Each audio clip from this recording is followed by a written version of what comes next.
Welcome! Today we're going to clear the document jam error on your Brother machine. This video will cover multiple models and operating systems. Even though your machine may not match the model on the screen, the overall process will be the same.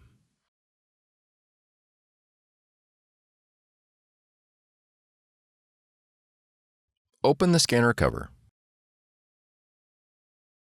Gently remove any jammed paper. Close the scanner cover.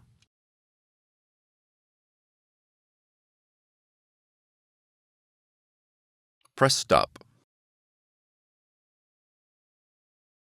For more tutorials, FAQs, and videos, visit us at www.brother-usa.com.